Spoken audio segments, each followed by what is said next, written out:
maglinis muna tayo guys dito sa site guys. Habang wala tayong ginagawa, magsunog-sunog tayo ng mga hanap dito para po di tayo mapagalitan, para malinis po yung site natin.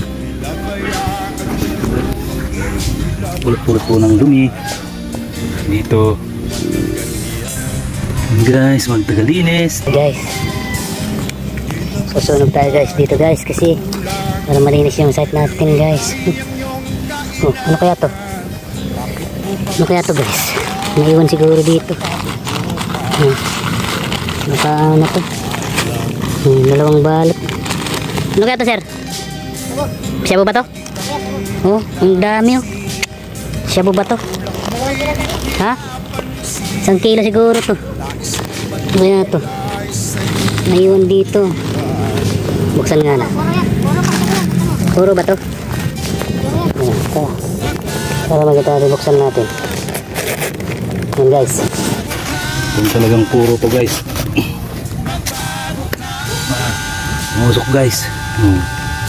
Puro guys. Puro talaga. Magandang klase to ah.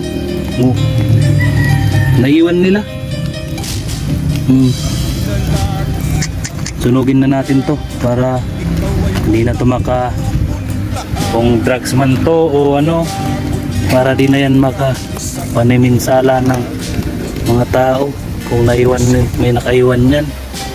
Yan, sunugin ko na yan para hindi na makapaminsala. Purong-puro sa ano, puro talaga oh. Kung ano yan, bahala na. Sunugin ko na yan. Dilinis ako, napulot ko lang yan dito. Makatago. Tagalinis-linis na muna.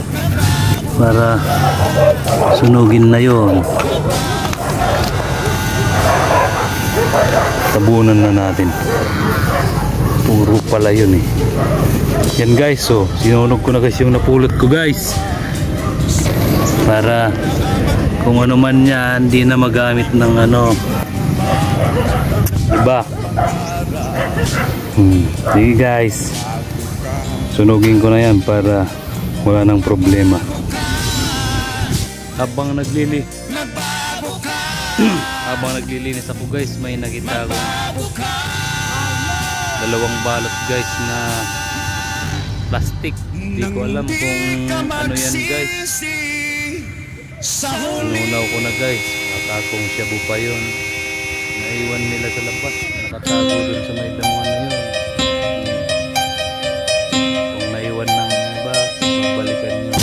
Di ka man lang nag-isip, di ka man lang nagsikap, pinabayaan mo ang iyong kinabukasan.